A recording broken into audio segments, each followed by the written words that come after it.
Hai, ketemu lagi dengan saya Ardiansa, dosen program studi Teknik Informatika Universitas Ahmad Dahlan. Kali ini saya akan melanjutkan topik pembahasan materi kuliah rekayasa perangkat lunak, yaitu tentang pengujian atau software testing.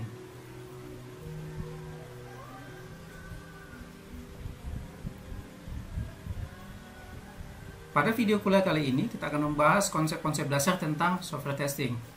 Ya, mulai mengapa software testing itu penting, kemudian tragedi-tragedi apa saja yang menyebabkan suatu bencana dan biaya dari sisi ekonomi akibat dari kurang dilakukannya atau kurang memadainya pengujian suatu perangkat lunak.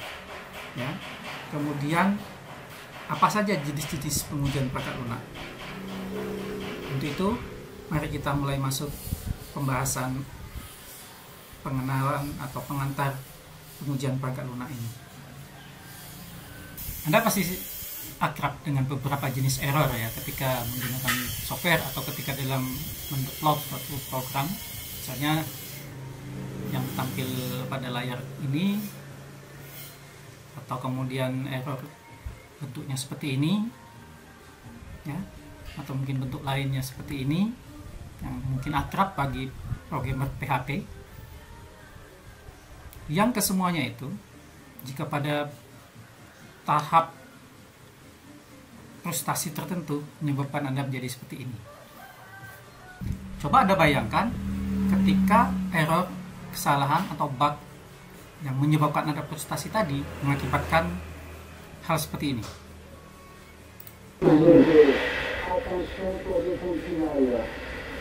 A final decision to go was taken.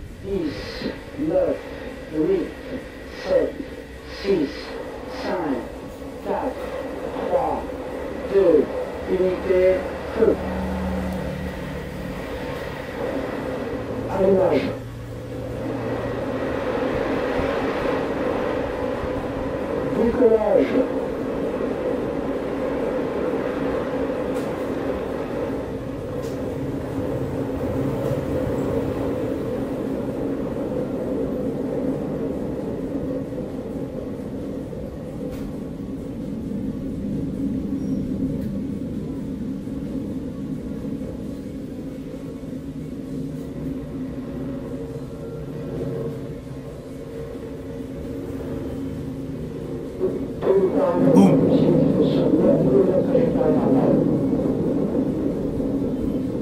37 seconds into the launch, the onboard computers decided 501 was 90 degrees off course.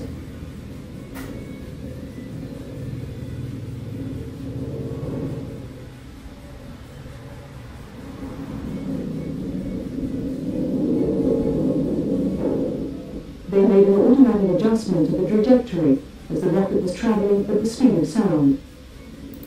Sebuah kegagalan dari peluncuran roket dikarenakan adanya perbedaan konversi unit yang digunakan oleh tim lain, yaitu menggunakan standar unit seperti inci, kaki, dan pound, yang ternyata berbeda dengan tim lain yang menggunakan standar lokasi ruang angkasa. Akibatnya mengakibatkan roket tersebut hancur dalam hitungan 37 detik, yang mengakibatkan biaya kerugian sebesar 327,6 juta US dollar, atau kalau dirupiahkan sekarang 4,6 triliun. Hanya salah dari satu sisi, yaitu konversi unit. Mau tahu bentuk akibat dari kesalahan program atau error? Misalnya kita lihat sistem di Amerika ya, dia digunakan untuk mencatat keuangan pasangan ya. Akibat software yang salah pada waktu itu mengakibatkan perhitungannya tidak tepat atau salah, sehingga ribuan dari pasangan yang telah bercerai 20 tahun terakhir mengalami kalkulasi yang tidak tepat. Kemudian ada lagi ya, kesalahan dari aplikasi yang dikembangkan yang dimiliki oleh Google, yaitu Net Smart Thermostat, diakibatkan software update-nya sedang mengalami masalah. Hal ini menyebabkan penggunanya tidak mampu mengubah suhunya. Hal ini menyebabkan penggunanya beberapa jam harus mengalami kedinginan.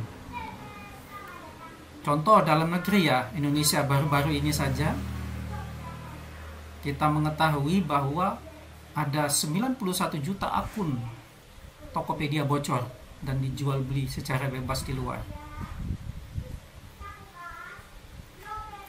Dan hari ini, pas ketika video ini saya buat, sidang perdana kasus kebocoran data tersebut sedang akan digelar. Suatu konsekuensi besar akibat error atau kesalahan program yang dialami oleh suatu aplikasi atau penyedia layanan dalam skala besar. Saya juga pernah menemukan, mungkin bukan error yang fatal ya, tetapi tentu saja bagi programmer tahu bahwa ada bagian dari potongan program yang muncul ya di aplikasi Mac Delivery ini. Anda bisa lihat di sini. Ya. Nah, ini beberapa contoh ya. Bagaimana akibat dari kesalahan program yang luput dari pengujian. National Institute of Standard and Technology (NIST) pernah mengeluarkan laporan di tahun 2002 apa efek, apa dampak dari pengujian software yang kurang memadai. Ternyata dari hitungannya menyebabkan biaya yang harus ditanggung dari kurangnya pengujian perangkat lunak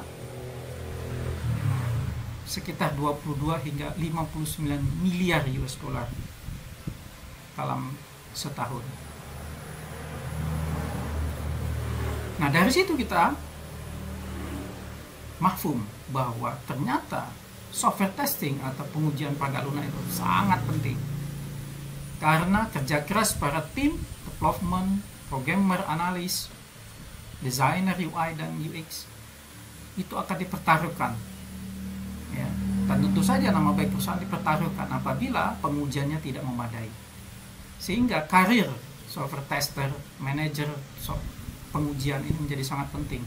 Apalagi notabene aplikasi sekarang semakin luas penggunaannya. Apalagi ada infrastruktur IoT, smart city, ya, embedded system, critical system, scientific application system, itu sangat-sangat penting dan memerlukan pengujian yang cukup intens. Setelah kita tahu akibat pengujian yang tidak proper atau kurang memadai dan pentingnya software testing, menuntut kita pada suatu pertanyaan. Mengapa kita perlu menguji perangkat lunak? Pertama, mengapa kita perlu menguji perangkat lunak? Yang paling penting adalah untuk mengeliminasi kegagalan program atau fault sedini mungkin. Ya, jangan sampai keduluan customer yang mengetahui kegagalan program dibanding si pembuatnya. Sehingga jika kita mampu mengeliminasi kegagalan sedini mungkin, kita bisa terus meningkatkan kualitas perangkat lunak. Kemudian yang kedua, mengurangi biaya yang bisa ditimbulkan oleh kurang memadainya pengujian perangkat lunak. Dan yang ketiga, bisa menjaga kepuasan pelanggan secara terus-menerus. Nah, mengapa kita perlu mengeliminasi atau mendeteksi kegagalan program sedini mungkin? Karena dari studi beberapa penelitian mengungkapkan bahwa semakin cepat kita menguji program ya, atau sistem, maka biaya yang harus kita tanggung itu semakin kecil. Dari tabel kita lihat misalnya ketika tahapan development masih pada fase kebutuhan atau requirement, maka biaya yang dikeluarkan sekitar $1. ketika pengujian baru kita lakukan di fase berikutnya, yaitu program development atau construction, maka meningkatlah biayanya menjadi 10 US. Dan begitu seterusnya. Semakin lambat kita melakukan pengujian, semakin diulur-ulur, maka biaya akan dikeluarkan semakin besar. Nah, ini contoh lain dari biaya yang dilakukan studi oleh Software Engineering Institute, ya, tentang bagaimana perbedaan antara biaya yang harus ditanggung jika pengujian dilakukan terlambat.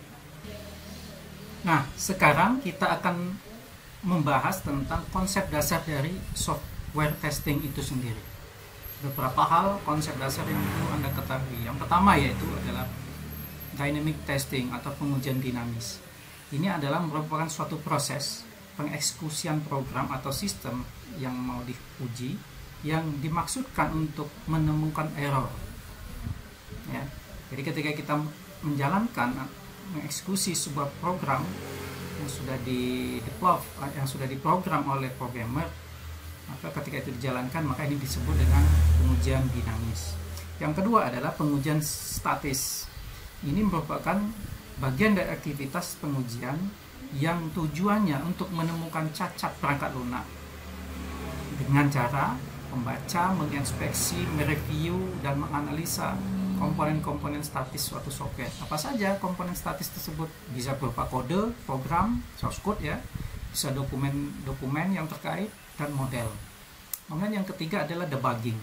Debugging ini adalah konsep dasar software engineering, di mana ini adalah suatu aktivitas yang khusus dilakukan oleh programmer atau developer untuk menemukan dan kemudian membuang bug dari program tersebut.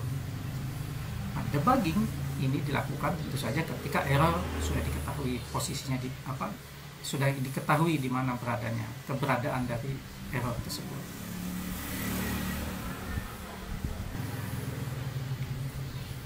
Kemudian konsep dasar software testing perlu diketahui adalah bahwa software testing itu tidak akan pernah bisa membuktikan bahwa program atau software yang dibuat itu tidak ada error atau 100% bebas error. Tidak mungkin kita bisa membuktikannya. Bahkan program-program skala besar seperti yang dikembangkan Microsoft dan sejenisnya itu tidak bisa menjamin bahwa mereka 100% bebas error. Yang kemudian konsep dasar berikutnya adalah software testing bukan untuk membuktikan bahwa sistem sama sekali bebas error. Ya. Jadi konsep inti yang mendasari software testing adalah untuk menemukan error sebanyak mungkin. Sekarang kita akan membahas tentang apa saja jenis-jenis pengujian perangkat lunak. Yang pertama adalah pengujian unit atau unit testing.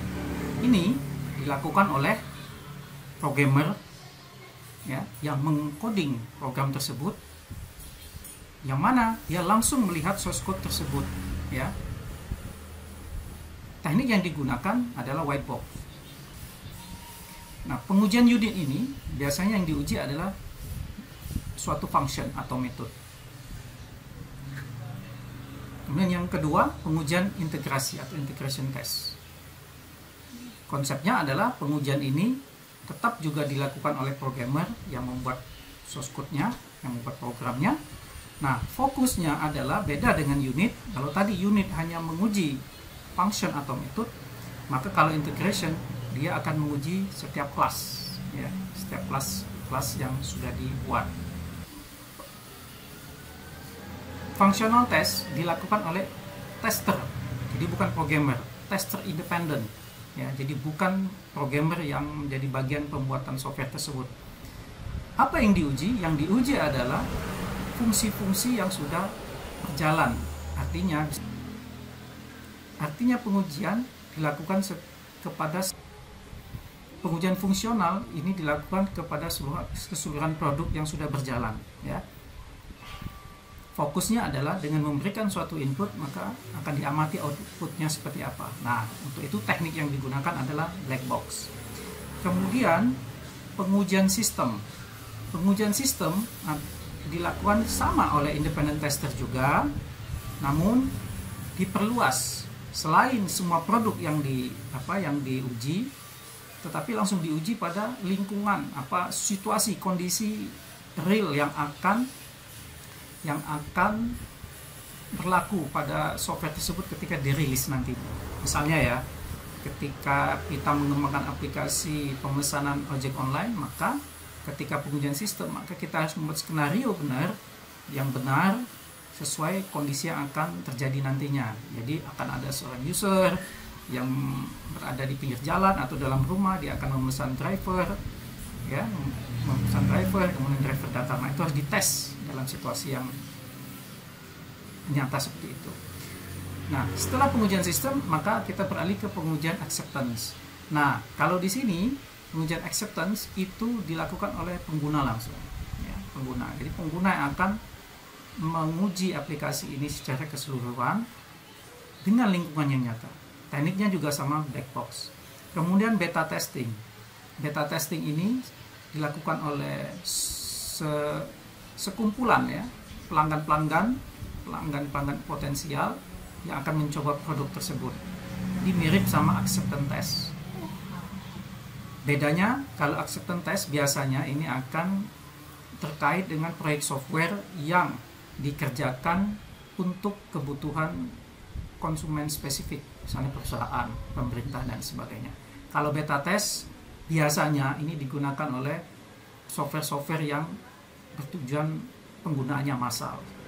Dulu terkenal Google itu cukup lama membuka masa beta testing. Dan yang terakhir adalah regression test. Regression test ini adalah pengujian yang dilakukan ketika adanya suatu perubahan terhadap spesifikasi. Nah, yang mengerjakan testing ini adalah programmer atau software tester independen tersebut. Dan teknik yang digunakan bisa black box atau white box. Demikianlah video kuliah pengantar pengujian Prakarya Lunak atau software testing kali ini. Semoga bermanfaat dan selamat bertemu pada materi-materi berikutnya. Terima kasih, selamat belajar. Wassalam.